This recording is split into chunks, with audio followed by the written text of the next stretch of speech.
บารมีเลิศล้ำญาติโยมเลื่อมใสบูชาครูบาเจ้าศรีวิชัยให้พรมวลมิตรสิทธา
แห่งนี้ละนาญาติโยมน้องพี่สามัคคีรวมทานร่วมทุนวัดวังสิงห์คำรู้กันทั่วคอนพระครูวิสิตศรีลาภรณ์เทศสอนให้พรเกื้อกูลเจ้าคณะตั้งมันป่าแดดหน่อเนื้อนาบุญเจริญพรญาติโยมคุณร่วมบุญร่วมแรงศรัทธาพระเจ้าทันใจคู่วัดวังสิงห์คำบารมีเลิศล้ำญาติโยมเลื่อมใสบูชาครูบาเจ้าศรีวิชัยให้พรมวลมิตรสิทธาพระประจำวันเกิดเสริมดวงชะตาให้อาหารปลาหน้าวัดสุขใจเชิญรวมบุญสงน้ำพระธาตุน้อมใจอภิวาทขอบุญสุขใจสุขกายไหว้พระขอพรองค์พระเจ้าทันใจหลวงพ่อประเสริฐเจริญพรอวยชัยให้ท่านสุขใจทั่วกัน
ยกมือ10 นิ้วกราบนบนอบน้อมอย่างพระติรัตนแก้วเจ้าตั้ง3 ประการอันมีพระพุทธพระธรรมพระสงฆ์อันเป็นสรณะที่เปิ่งที่เคารพนับถืออันสูงสุดในชีวิตขอกราบคารวะแตบไตรไวสาปุญญาปารมีธรรมพระมหาเถรานุเถระครูบาสังฆเถระเจ้าภิกขุสงฆ์สมณเณรจุตนจุองค์ด้วยความเคารพเจริญสุขเจริญปรญาติโยมสาธุชนพุทธบริษัททุกท่านขอน้อมต้อนรับทุกท่านเข้าสู่รายการมรดกธรรมกำเมืองทางสถานีวิทยุกระจายเสียงวัดไฝ่หินตำบลสุเทพอำเภอเมืองจังหวัดเชียงใหม่สถานีวิทยุวัดหนองไก่ตำบลสันปะยางอำเภอแม่แตงจังหวัดเชียงใหม่สถานีวิทยุพระพุทธศาสนาจังหวัดเชียงรายตระจวนวิทยุชุมชนเสียงต่ำสายหอกระจายข่าวตามวัดวาอารามตามหมู่บ้านต่างๆที่ได้ร่วมกันเผยแผ่นำธรรมคำสอนสู่ศรัทธาญาติโยมในเวลานี้รายการนี้ดำเนินโดยอัตมภาพพระครูวิสิตศรีลาภรณ์เจ้าคณะตำบลป่าแดดเจ้าอาวาสวัดวังสิงห์คำตำบลป่าแดดอำเภอเมืองเชียงใหม่จังหวัดเชียงใหม่เป็นผู้ดำเนินรายการนำเอาธรรมะสารธรรมคำสอนพื้นบ้านล้านนามาพบมาปะกับญาติโยมศรัทธาญบุญเฮาทุกท่านได้สดับรับฟังกันปะกันวันนี้เข้าเวลาเข้าสถานีลาจ้าต้องขอสุมาอภัยกับญาติโยมเจ้ามาก็มีภาระมีศาสนกิจก็อาจจะลาจ้าไปน้อยก็บ่เป็นอย่างเนาะมาจ้าดีกว่าไม่มา เป็นใดพ่องเจ้านี้โปรดฟ้ามังคุดหรือว่าบนห้องอะไรอย่างก็ลิดห่างของพายุมังคุดกำลังเข้ามาที่ไหนตั้งใดตกแหมสักเบิดรายงานผลด้วยเนอะเจ้านี่อากาศสดชื่นเย็นสบายแต่ที่ในวังนี้มาเจ้าวันนี้หมอกสุยๆละเพราะว่าตกมาตั้งแต่เที่ยงคืนตั้งแต่ตีหนึ่งตะคืนละว่านี้ถ้าว่าไป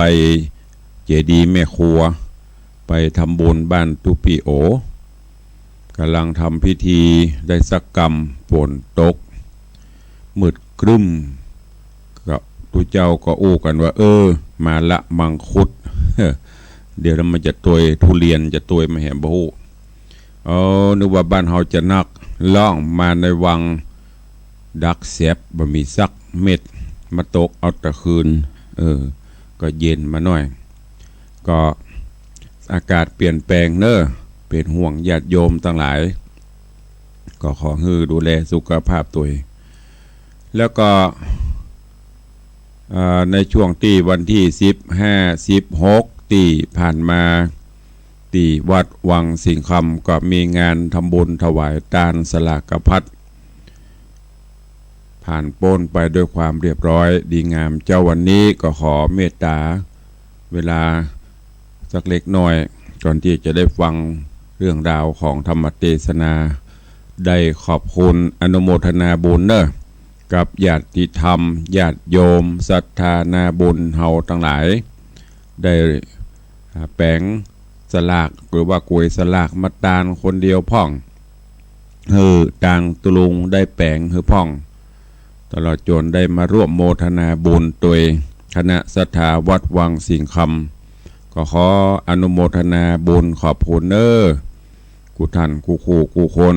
ที่ได้กินห่วมตันเติงก็ดีบ่ได้มาก็ดีบ่เป็นหยังโมทนาสาธุบุญด้วยกันงานผ่านพ้นไปด้วยความเรียบร้อยดีงามเตปาอาหักก็เป็นอกเป็นใจต้องฟ้าเป่งใสไว้เนี่ยก็กลัวมังคุดจะมาก่อนดีเปิ้นมาตะคืนนี่อันเนี้ยสิ่งศักดิ์สิทธิ์ทั้งหลายเปิ้นก็ส่องหู้เล็งหันในกุศลผลบุญที่เฮาทั้งหลายได้กระทำบำเพ็ญก็มีหลายท่านหลายคนที่ได้มาฮับเป็นเจ้าภาพตานสลากตานต้นโจกตานสั่งตานกวยซองดังที่ได้ประชาสัมพันธ์ไปแล้วก็อนุโมทนาบุญขอบคุณกับโยมแม่จันดีวิสุทธินันท์เจดีย์แม่ครัวด้วยได้นำอาหารเพลมาถวายตัวได้นำผลหมากหลากไม้อันมีบะเป้ามีอ้อยมีหยังเอามาใส่สั่งมาดาครัวตัวขอบคุณอนุโมทนาบุญตัวกับแม่จันดีวิสุทธินันท์ตัวเปิ้นกินใหญ่ต้านหลวงกันตะวาวันซืนนี่รางวัลที่1ก็เข้าแม่กาเปิ้นขายแม่กาโคนบ้านวังสิงคำนี่เอามาก็ปรากฏว่าบะไก่บะไก่กระลายขัววังสิงคำเนี่ยข้ามขัวไปหัวขัวลายตำนักเปิ้นก็มีโจกโดยมาบุญบารมีมากินห่วมตันเติงสลากมาไหว้ขอปอนองค์หลวงป่อพระเจ้าตั้งใจมาไหว้ป่อพญามังลายที่ตาน้ำปิงหน้าวัดบ้านเปิ้นก็โยนลายน้ำปิงหน้าวัดนี่บ่ได้คนลายขัวลงขัวไปป๊อบกับจ๊ะพอดีฮับไปเบาๆ6 ล้านรางวัลที่1อย่างก็เลขอย่างก็149760กับ เปิ้นซื้อไปก็เป็นบุญของเปิ้นเนี่ยบุญกินบุญทานบุญบารมีหลวงป่อพระเจ้าทันใจบุญบารมีป่อพญามังลายมหาราชที่ประดิษฐานที่วัดวังสิงคำนี่ได้หือโจกหือใจตัวเองตะวาเนี่ยหน้าพระเจ้ามีตึงน้ำส้มมีตึงน้ำหวานของไม้ดอกไม้ถูกเพียนมีกระโคนมาเริ่มมาไหวมาขอปอนก็อันนี้ก็แล้วแต่บุญของไผ่ของมันที่เปิ้นจะฮื้อก็อันนี้เป็นนาบุญที่เปิ้นได้ร่วมบุญกุศลตัวเองเพราะฉะนั้นก็เอามาเล่า แสดงความชื่นชมยินดีกับเปิ้นที่เปิ้นได้โจกใหญ่โจกหลวงโดยบุญบารมีหลวงพ่อพระเจ้าตันใจวัดวังสิงห์คำด้วยตัวเองบุญบารมีขององค์ปฐมบรมกษัตริย์ป่อพญามังลายมหาราชที่ประดิษฐานได้กราบได้ไหว้ที่ตาน้ำหน้าวัดหน้าศาลาเก้าห้องตัวเองได้ผายโพดกำนี้กับไผ่มาได้มาขอเปิ้นก็คงจะผายจะโพดเนอะวันนี้ก็จะได้อู้กันถึงเรื่องของจันทกุมารที่ได้นำมาเทศนาได้สรุปให้ญาติโยมทั้งหลายได้รับฟังกันเรื่องราวของจันทกุมารในตอนก่อนก็เมื่อพราหมณ์ได้ทูลว่าคนใดทำการปูจายันปูจาพฤติกรรมต่างๆคนน่ะจะได้ไปสู่สวรรค์ก็คือกันดหารพราหมณ์เนี่ยได้ไปเสริมเติมแต่งหลังจากที่ป่อพญาเปิ้นได้ฝันเข้าล็อกของกันดหารพราหมณ์หาทางที่จะแก้เพชร หาทางที่จะออกอุบายเพื่อที่จะกำจัดยังจันทกุมารก็สั่งให้เสนาอมาตย์ไปจับไปยับเอาลูกเอาเมียยับเอาค่ายิงค่าใจอย่างมาเพื่อที่จะประกอบพิธีกรรมปูจาไฟปูจายันไผ่ขอก็ไม่ได้จนมอกทีลูกคือจันทกุมารเข้าไปกราบไปทูลขอป้อเหยลูกเป็นคนผิดถ้าป้อจะทำก็ขอให้ทำกับลูกคนเดียวปละคนอื่นปล่อยพ้นไปเหียไปอ้อนไปบอนมอกทีก็ยินดีละสุดท้ายมาโดนกันทหารละพามเข้าไปเป่าแหมเป่าหูแถมก็ตอนสุดท้ายกันเลยบักขืนคำละเป็นอย่างจะมันเตอะต้องปูจายันต้องฆ่าเพื่อที่เฮาจะได้ไปสู่สวงสวรรค์โดยเฉพาะ การทหารพราหมณ์เป็นคนชั่วเป็นผู้ที่มีปัญญาสามมีจิตมุ่งให้พยาบาทโดยเหตุวาจาสัตว์เนี่ยเปิ้นไปไปขอเมื่อบำเพ็ญผลสำเร็จอย่างใดสุดท้ายมาจันทกุมารก็ถูกนำไปสู่ยังตีหลุมปูจายันเมื่อกันดหารพราหมณ์นำถาดทองเอามาวางรอไว้เพื่อที่จะเตรียมพระขันหรือว่าดาบที่จะบั่นคอคือจะตัดคอพระจันทกุมารพระนางจันตาเทวีก็เสด็จไปสู่ยังหลุมยันหลุมปูจายันยกมือขึ้นตั้งวางกิ้วเกษากล่าวถึงอินพรหมยมราชเตปาอาหักเจ้าสิ่งศักดิ์สิทธิ์ทั้งหลายว่าโดยการกล่าวสัจจะวาจาขึ้นนี้ว่ากันดหารพราหมณ์เนี่ยเป็นคนชั่วช้าสามานเป็นผู้ที่มีปัญญาสามมีจิตติมุ่งร้ายพยาบาทอาฆาตบ่มีใจเป็นศีลเป็นธรรมอย่างโดยเหตุแห่งวาจาสัตว์ของขบัดเจ้านี้เทวดายักษ์และสัตว์ทั้งหลายทั้งปวงก็ขอให้มาช่วยเหลือกำเตอะขอให้ได้โป้นจากเรื่องราวต่างๆอันบดีบงามมิเตอร์ขอให้สิ่งศักดิ์สิทธิ์ทั้งหลายพระเป็นเจ้าทั้งหลายให้มาช่วยถ้ามีเฮาให้เป็นผู้ที่บริสุทธิ์ผุดผ่องขอให้หมดจากศัตรูหมู่มารทั้งหลายเตอะเมื่อนางกระทำสัจจกิริยาองค์อมรินทร์พระอินทร์เจ้าฟ้าได้ยินได้สดับถ้อยกรรมต่างๆเหล่านั้นก็ส่องหูเล็งหันก็เสด็จมาจากเทวโลกถือค้อนเล็กมีไฟลุกโชดช่วงชัชวาลตรงดิ่งมายังตีพระราชาหรือพญาเจ้าเมืองแล้วก็ห้องว่า จะไปฮือเฮาถึงกับต้องใจค้อนนี้ประหารหัวท่านเนอร์มีไผ่ที่ไหนพ่องที่ฆ่าลูก ตีฆ่าเมีย และเสียถีกหบดีเมื่อตีมันมีความผิดเพื่อตัวเก่าตัวเองจะได้ไปสวรรค์มันบ่มีเปิ้นจะไปสวงสวรรค์จันฟ้านั่นเปิ้นจะต้องสร้างคุณงามความดีมันฮื้อกินฮื้อตานแต่อันนี้ท่านเจ้าไปทำอย่างอี้มันบ่มีเพราะฉะนั้นฮื้อปล่อยเห็นเนอะก่อนที่จะโดนไม้ค้อนเนี่ยหันก่อกำตึงค้อนกำตึงไฟบ่อยไปประเดี๋ยวนี้พระราชาหรือพญาเจ้าเมืองหันก็ตกกระใจเอาสั่นโยงกันนี่ก็เลยสั่งให้ปลดปล่อยคนดึงมดจากเครื่องจองจำไปทันใดนั้นประชาชนปีมารวมล้อมอยู่ก็ช่วยกันเอาก้อนหินก้อนดินก้อนไม้น่ะขว้างทุบตีกันดหารพรามเพราะเป็นผู้เป็นต้นเหตุที่ไปเป่าหูที่ไปใส่ไข่ใส่ความเอาโจรป่อพญาหลงเชื่อแล้วก็จะฆ่าลูกตัวเก่าจะฆ่าเมียตัวเก่าจนกระทั่งกันดหารพรามสิ้นชีวิตตายไปณที่หันแล้วก็หันมาจะทำร้ายพระราชาแห่งคือป่อของจันทกุมารนี่แต่พระจันทกุมารก็ฟังเข้ามาสวมมากอดเอาป่อไว้ผู้คนทั้งหลายก็บักกล้าที่จะทำร้ายเพราะเกรงว่าพระจันทกุมารจะได้รับบาดเจ็บไปตัวในที่สุดก็ประกาศว่าเฮาจะไว้ชีวิตแก่พระราชาป่อของผู้ซึ่งเป็นผู้ที่ลงพิษแล้วก็จะได้ครองแผ่นดินแต่ว่าจะฮื้อป่อมาครองแผ่นดินบ่ได้ละ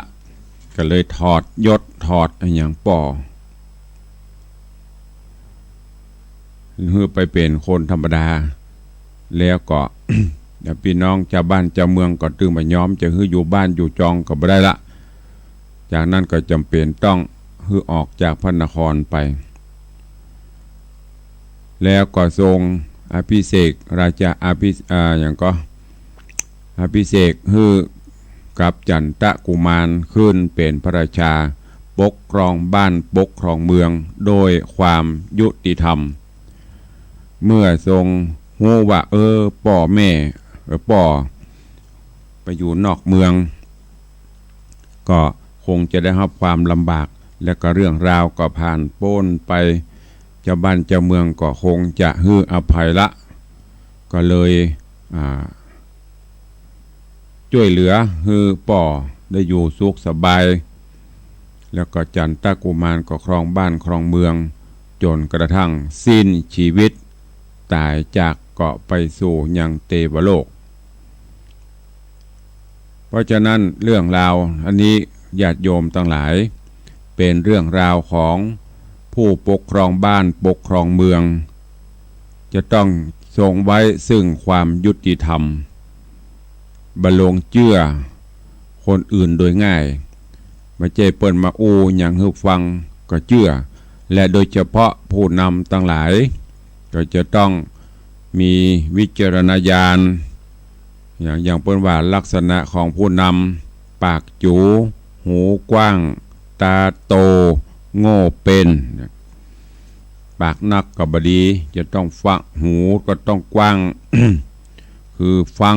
ไผมาอู้อย่างก็ต้องฟังจะเป็นคนฝ่ายตัวก็จังบ่ใจฝ่ายตัวก็จังก็ต้องฟังแล้วก็มาคิดพิจารณาตาจะต้องพอกว้างไกล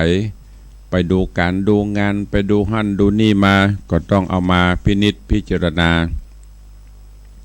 บางเตื้อก็ต้องโง่เป็นหรือกำเมืองเขาก็คือง่าวไปพ้องลวกลำไปกับบดีง่าวลำไปกับบดีกันเป็นผู้นำอันเนี้ยในเรื่องของจันทกุมารอันนี้ป่อพญาหูเบาเปิ้นอู้บ่ได้ว่าค่อยไปสวงสวรรค์จันฟ้าต้องฆ่าลูกฆ่าเมียฆ่าอย่างต่างๆจนพระอินทร์ลงมาบอกมันไปเป็นได้จะได้คนทำบาปบ่ต้องว่าฆ่าลูกฆ่าอย่างแม้แต่ฆ่าสัตว์ตัดชีวิตมาได้ ก็มีบาปติดตนติดตัวจะต้องชำระสะสางหื้อสะอาดก่อนถึงจะไปสู่สวงสวรรค์จันฟ้าอันนี้ต้านเล่นจะฆ่าตึงลูกฆ่าตึงเมียฆ่าตึงเสียที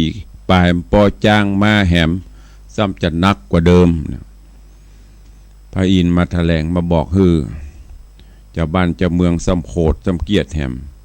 อันเนี้ยเป็นผลพวงจากการตีไร้ซึ่งปัญญามันมีความคิดพิจารณาอย่างเพราะฉะนั้นพระธรรมเทศนาในเรื่องจันตะกุมารจาดกอันเป็นผูกทวนอันเป็นพระจาตุที่7 ในทศจาตุหรือพระเจ้า10จาตุที่องค์พระผู้มีพระภาคเจ้าได้ทรงบำเพ็ญมาก็จบลงไปก็หวังว่าญาติโยมศรัทธาญบุญทั้งหลายที่ได้สดับรับฟังก็คงจะนำไปคิดพิจารณาใจในการดำเนินชีวิตประจำวันเฮามีครอบมีครัวก็ช่วยกันเนอะช่วยกันช่วยกันหาช่วยกันสร้างฐานะหลักฐานมีเมียมีลูกก็ดูแลเอาใจใส่ซึ่งกันและกันมีอันใดในครอบครัวก็อูจาปรึกษาหารือกันปีหู2น้องหู1บางอย่างผัวหูเมียอาจจะบ่หูบางอย่างกับเมียอาจจะหูผัวอาจจะบ่หูก็เอามาแลกเปลี่ยนกันอูจากันจะได้ให้ครอบครัวมีความสุขหิหาไปด้วยความประหยัดมัธยัสถ์อดทนมีวิริยะความเพียรมีขันติธรรมความอดทนอดกลั้นทนลำบากทนตรากตรำทนเจ็บใจเราเนี่ย จุดท้ายความสุขก็จะเกิดขึ้นถ้าเราไปใจชีวิตแบบฟุ้งเฟ้อฟุ่มเฟือยตามโลกก็คือการนักก็บ่เอาการเบาก็บ่สู้อยู่ที่ไหนนั่งงมเล่นกับเฟซกับไลน์อย่างนี้นะโดยเฉพาะรุ่นใหม่เนี่ยเป็นห่วงพอที่เปิ้นส่งมาตะวากะละอ่อนเยอรมันกันรัฐอย่างในเยอรมันจนกระทั่งออกมาถือป้ายประท้วงอะไรอย่างประท้วงของฮือป่อฮือแม่งดเว้นเล่นเฟซเล่นไลน์พ่องฮือความสุขกับลูกพ่องโอ้พอแล้วก็แน่สลดมันเป็นเช่นนั้นแต่เนอะปัจจุบันนี่นะบางพ่องอุ้มลูกกินข้าวตักเข้าใส่ปากให้ลูกกินหุ่มกินหัวมือกับฝั่งไปงมข่วยตัวแม้กระทั่งตัวเก่าก็เหมือนกันนะ ลองพอลายตีกินข้าวกินน้ำบางเตือลองไปพอไปนั่งตามร้านอาหารบะโซนโลไผจะไปไผจะมาย้ายบ่หัวเปิ้นก่อนขณะที่สั่งอาหารยังมาเดี๋ยวก็นั่งโข่ยไปพออาหารมาป๊บแทนที่จะย่างโอ้มันถ้าอยากกำลังมันกะวางป๊บตักเข้าใส่ปากก็ข่วยต่อไปจนกระทั่งกินอิ่มแล้วจ่ายสตางค์แล้วเตียวออกร้านก็ยังบ่ย่างเตื้อมันอันหยังปะล่ำปะเหลืออันเนี้ยสังคมปัจจุบันนี้ญาติโยมทั้งหลายมันเปลี่ยนแปลงไปก็ขอเอาเรื่องราวขององค์พระพุทธเจ้าเนี่ยแต่ละจาติ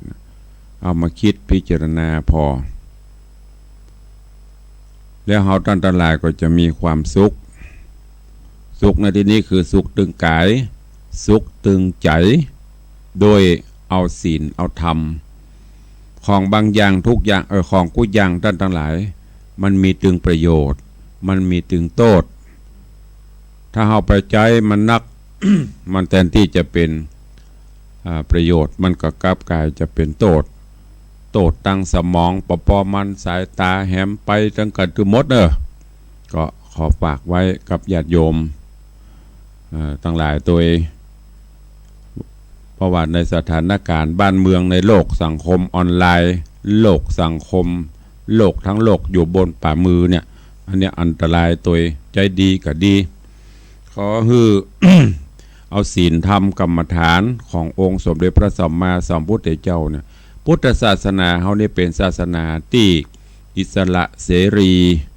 และก็ปนห้องไว้อย่างก็เป็นศาสนาที่สามารถนำมวลมนุษยชาติอยู่ร่วมกันอย่างมีความสุขเปิ้นจนประกาศให้เป็นศาสนาพุทธเป็นศาสนาแห่งสันติภาพบ่มีพิษบ่มีภัยกับไผแล้วก็บ่ได้กดบังคับไผน้องพ่อบ่เดียวตั้งฝรั่งมังค่าต่างประเทศหันมาเคารพนับถือพระพุทธศาสนากันนักไหวพระสวดมนต์สวดธรรมจักรสวดอย่างโอ้เก่งลองพอเตอะภายที่มีเพชรมีลายนะพอเอาหมดเนี้ยจะได้ประโยชน์เอาสิ่งดีๆแล้วเนี่ยเปิ้นประพฤติปฏิบัติตรงกันข้ามเมืองไทยเฮามีดีอยู่แต่บ่เอาดีเอากระเพี้ยมีแต่เรื่องแต่ราว แจ้งมาพอข่าวมีแต่อันยังหุพีเบาฉะนั้นตุลุงก็ฝากไว้เนอกับอีป่ออีแม่ญาติโยมศรัทธาเฮาฟังธรรมกูเจ้าฟังแล้วก็เอาไปสอนลูกสอนหลานถึงแม้นมันบ่ค่อยได้นักมันได้น้อยก็ยังดีเนอะเพราะว่าเฮาจะฮื้อมันเหมือนเมื่อสมัยเฮาเป็นลูกเป็นละอ่อนมันก็ตึงได้ละเพราะมันเปลี่ยนโลกมันเปลี่ยนสมัยก่อนเขานี่หม่ำปลาทูหม่ำแคบหมูบัดเดี๋ยวมันกิน KFC ปุ่นน่ะมันกินพิซซ่าฮัทปุ่นน่ะมันคนละยุคก็ก้อยอบรมไปก้อยเปรียบเทียบไปแล้วยิ่งโดยเฉพาะลูกหลานบัดเดี๋ยวซ้ำให้เฮาเลี้ยงได้กระตัวบ่ใหญ่ก็ไข่ฮื้อใหญ่ตอมฮื้อใหญ่นมมีที่ไหนคัดอย่างมีที่ไหนเอามาฮื้อแต่จิตใจเฮาเลี้ยงเขาบ่ได้เน้อเพราะมันไปพออย่างว่านั่นน่ะ เล่นเฟซเล่นไลน์เล่นเกมเล่นอย่างคนประเดี๋ยวจิตใจหินจิตใจก๊อดบ่ฮู้ว่าเป็นพ่อเป็นแม่ความผูกพันมันก็บ่ค่อยมีเพราะฉะนั้นก็เลยเอามาเล่าเนอะในเรื่องของจันตะกุมารวันนี้เป็นบทเป็นตอนที่สรุปตึงบทตึงมวล10ผูก10ตอนด้วยกันเนอะนำมาเทศนาฮือจบปริปุณนังลงไปในเรื่องของจันตะกุมารอันเป็นพระเจ้าที่7 ขององค์สมเด็จพระสัมมาสัมพุทธเจ้าคือญาติโยมได้สดับรับฟังกันมาก็หวังว่าเนื้อหาสาระคติธรรมต่างๆคงจะเป็นประโยชน์กับอีป่ออีแม่กับญาติโยมญาติธรรมที่ได้ติดตามรับฟังมาฟังแล้วก็แกะก้อนไกเอาแก่นสารสารธรรมน้อมนำไปคิดเอาไปพิจารณาแล้วก็เอาไปประพฤติปฏิบัติก็จะเป็นประโยชน์กับท่านทั้งหลายเนอะเดี๋ยววันต่อไปก็จะได้เสาะเรื่องใหม่มาเทศนาฮื้อได้รับฟังกันวันนี้เอาทุกบททุกผูกมาสรุปฮื้อท่านทั้งหลายได้รับฟังกันหลังจากที่หลายเจ้าเป็นเทพแตนเพราะมีภารกิจยามเจ้านี้ก็ยังเข้าสถานีขวายเข้ารายการขวายก็ยันดีได้มาสรุปให้ท่านทั้งหลายได้รับฟังกันเนอะ ก่อนที่จะได้อุจาหน้าไม้สัก 4-5 นาทีก็ขออนุญาตประชาสัมพันธ์ข่าวสารงานกิจการต่างๆฮือกับญาติโยมทั้งหลายได้รับฟังเพื่อจะได้ไปร่วมกินร่วมทานร่วมโมทนาบุญเนอะวันนี้ก็จะมีพิธีทำบุญปิดศพของท่านหลวงพ่อท่านพระครูอุดมธรรมรักษิตอดีตเจ้าอาวาสวัดผาบ่องอดีตเจ้าคณะตำบลศรีภูมิเขต1แต่คืนนี้เป็นคืนสุดท้ายคณะสงฆ์อำเภอเมืองเชียงใหม่ไปเป็นเจ้าภาพแล้วก็วันนี้จะมีพิธีปิดศพคือปิดการบำเพ็ญปิดเป็นพิธีไปแต่การบำเพ็ญกุศลก็คงจะแล้วแต่เจ้าภาพมีเพิ่นก็ทำอยู่อันนี้เป็นพิธีทางพระพุทธศาสนาก็เชิญชวนเนอะคณะศิษยานุศิษย์ญาติโยมศรัทธาไปร่วมโมทนาไปร่วมในพิธีปิดศพ ทำบุญให้กับหลวงพ่อท่านพระครูอุดมธรรมรคิดที่วัดผาบองใกล้ๆวัดพระสิงห์โดยพร้อมเพรียงกันในวันที่21 22นี่ก็ขอเชิญญาติโยมศรัทธานาบุญทั้งหลายร่วมแสดงมุทิตาสักการะงานทำบุญอายุวัฒนมงคลครบรอบ95 ปีของพระเดชพระคุณหลวงปู่พระพรหมมงคลหรือหลวงปู่ทองสิริมังคโลที่ปรึกษาเจ้าคณะภาค7เจ้าอาวาสวัดพระธาตุเจ้าสีจอมตองหลวงปู่เจริญอายุภาษามาได้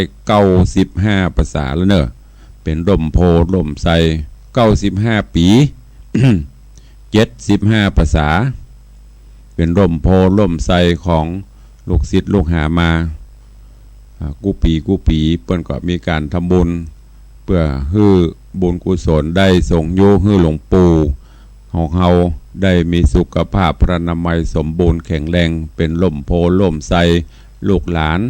ลูกศิษย์ลูกหาร่มโพร่มไทรพระพุทธศาสนาต่อไปก็เจริญปอนเนอไปร่วม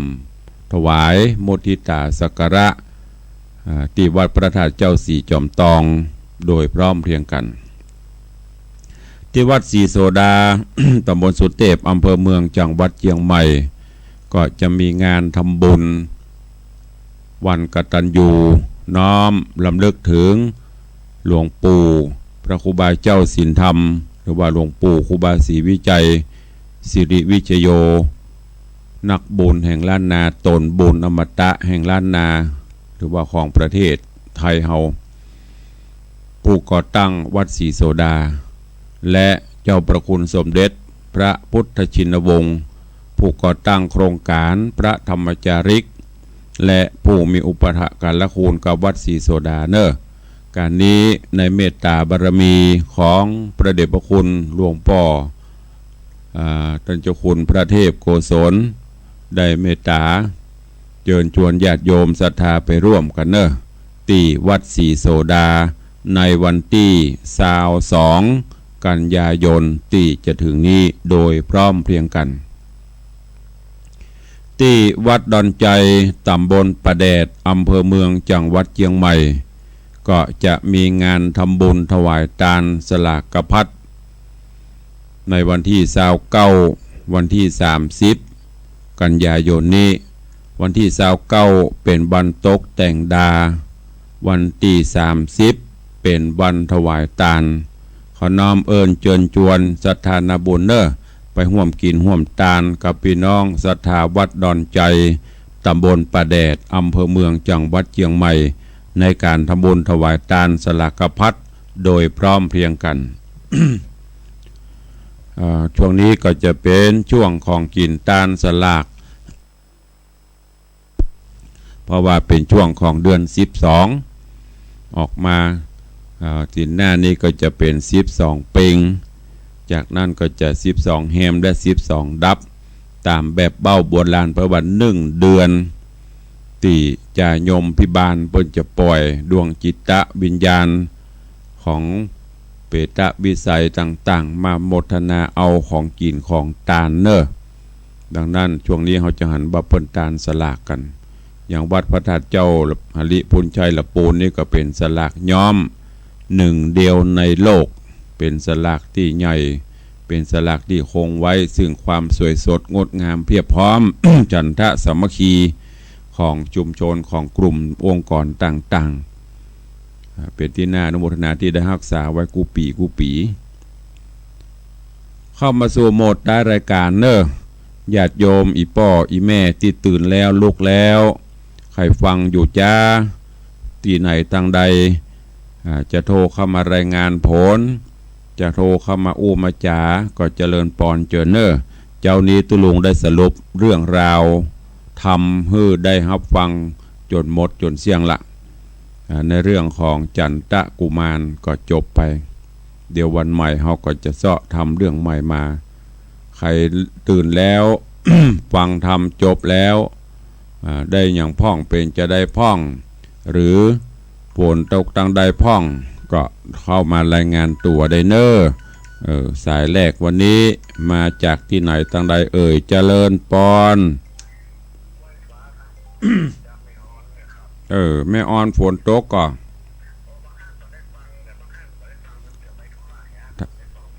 ฝนตกก็แม่ออนรับเย็นที่ในวังนี้สุยๆไปได้ขอบคุณนักเด้อมอกม่วนมอกรับม่วนได้เนาะเจริญปอนเนอสาธุสายต่อไปแม่ออนเข้ามาเป็นสายแรกละอันนี้สายตังใดฮะแม่ปูคาสันกำแพงเนาะสัญญาณชัดเจนดีเนาะฝนตกก่อตั้งแม่ปูคาฝนตกก่อเย็นสบายเนาะเจริญปอนเนอร์สาธุสายต่อไปเจริญปอนฮัลโหลจากที่ไหนป่าคอยใต้รับม่วนก่อฝนตกก่อสัญญาณชัดเจนกว่าวันนี้สัญญาณชัดเจนดีก่อโมทนาเนิ่นนายสถานีเพิ่นจะได้ยิ้มโอ้ฝนตกมันล้างขี้ฝุ่นลู่โชคดีอยู่ดีมีสุขเน้อสาธุป่าคอยใต้เจริญปอนฮัลโหลเจริญพรขอบคุณแม่อุ้ยมอนเนอร์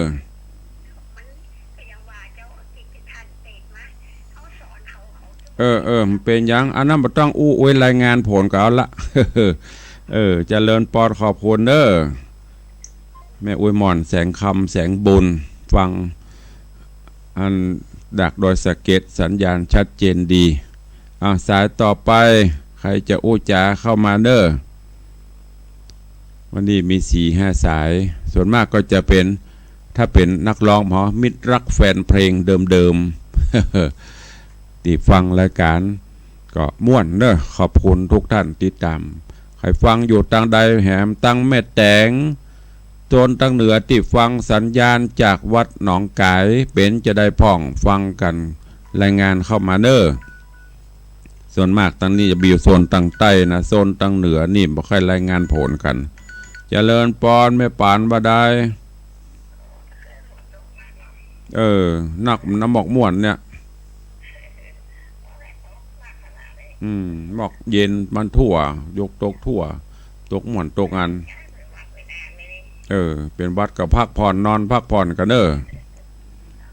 เจริญปอนเนอร์ขอบคุณหลายๆที่มาห่วมต้นโจกต้นใจตัวกันเนอร์เรียบร้อยละเจริญปอนบุญรักษาน้ำไม่ปานเนอร์สาธุ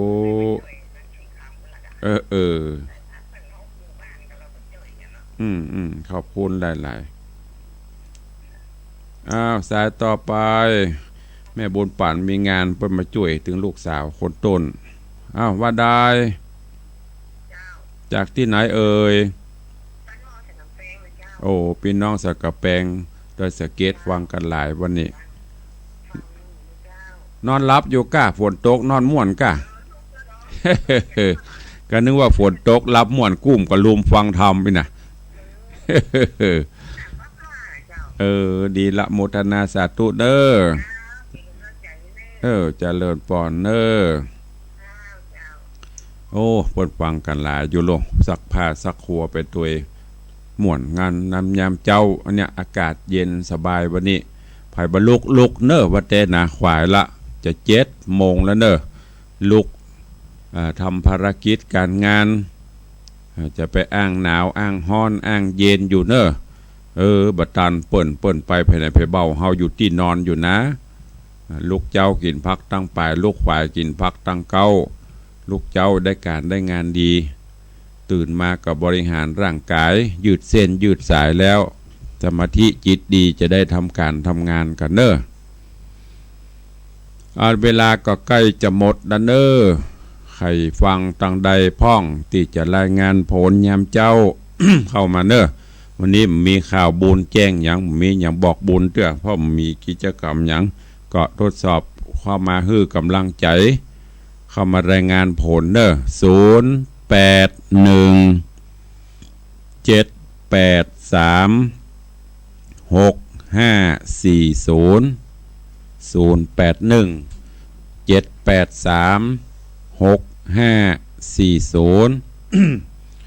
ใครจะอู้จะเอ่ยกับตุลุง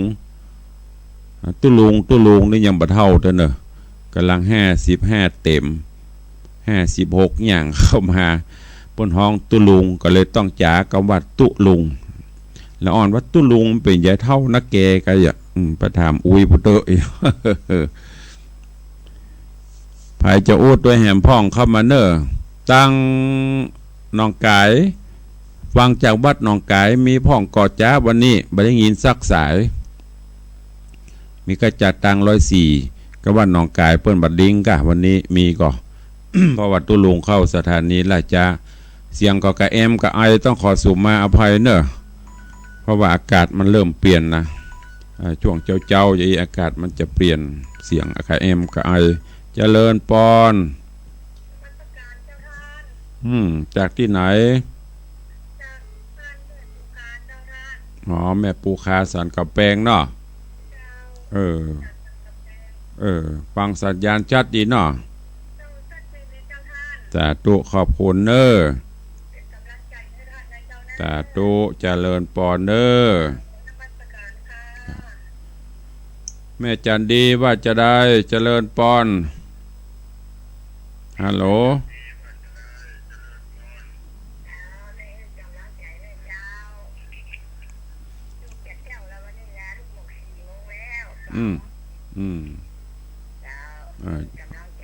สาธุขอบคุณนักเนื้อแม่เนอแม่จันดีบ้านตงเขาตอกโทรมาฮื้อกำลังใจยามเจ้าขอบคุณอนุโมทนาบุญเนอคนเฒ่าคนแก่เปิ้นถึงลูกเจ้าเพราะวัย50ป่ายขึ้นไปนี่มอกตี1ตี2นี่จะตื่นละน่าจะนอนแถมมันก็ตึงบรรลับโอ้ใครมันแจ้งขุดหยาดเหมือนละอ่อนหนุ่มละอ่อนนี่ปอดต่อห้องลมปิ้นจะลิ้นไปกระเดียวโขนพืดต่อให้มะมันวัยเขากำลังรับม่วน วัยเขานี่มันนอนมันดื้อบ่ม่วนใครลุกมาก็แกว่งแขนกาลุกมาดิดเต้นให้พ้องเด้อจะได้ยืดเส้นยืดสายบริหารร่างกายไป แล้วก็อาบน้ำอาบท่าชำระร่างกายสดชื่นก็จะได้ดำเนินกิจกรรมกิจการต่างๆในรอบวันเอาแล้วเนาะเจ้าวันนี้ก็พอเหมาะพอควรแก่เวลามาตะเลเข้ามาอยู่เจริญปอนสายสุดท้ายฮัลโหล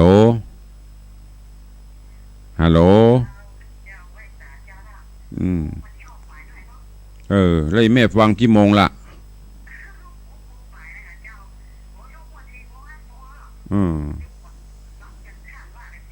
ลูกแล้วก็รับแหม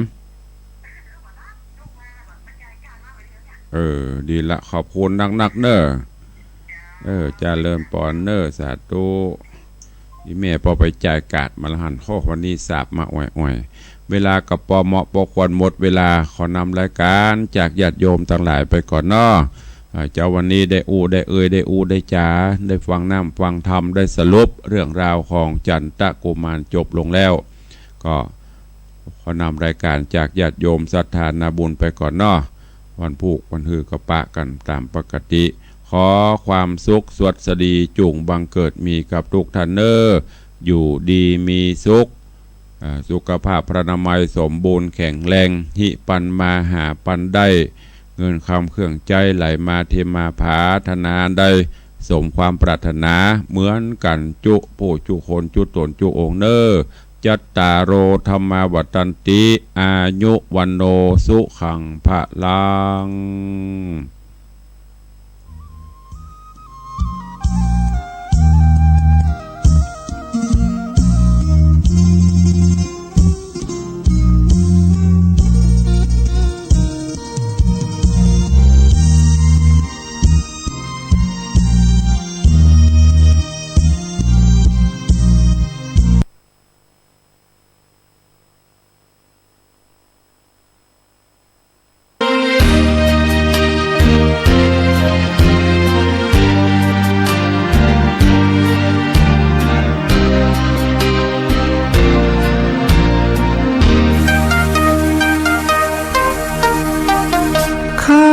มันให้ตายไปเลยดีกว่า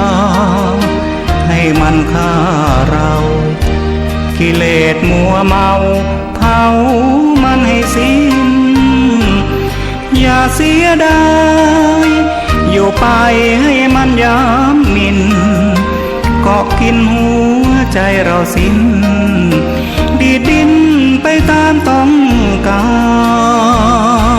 รองค์พระสัมมาเมตตาสอนสั่งฟังไว้ให้ดีสติเรามีปัญญาคงมันหยุดยั้งใจและกายไม่ให้ฟุ้งซ่านเชื่อคำพระโพธิญาณจงประหารกิเลสทิ้งไปโกรธกันเกลียดกันใจนั้นมันให้รุ่มร้อนอยู่อย่างเบื่อเหนื่อยกายทายทอนทนหม่นหมองว่าวุ่นสวงในเธอจ้าเธอหยุดคิดสักนิดได้ไหมเปลี่ยนเกลียดโกรธมาให้อภัยที่เลวร้ายกลายเป็นดีแน่ฆ่ามันให้ตายจากใจดีกว่ามาทรมานกิเลสเผาผลาญทุกวันจนแย่สิ้นลมไปสู่ทางอบายแน่ๆโลกโกรธลงปลงได้มีแต่ความสุขแท้อยู่ในหัวใจ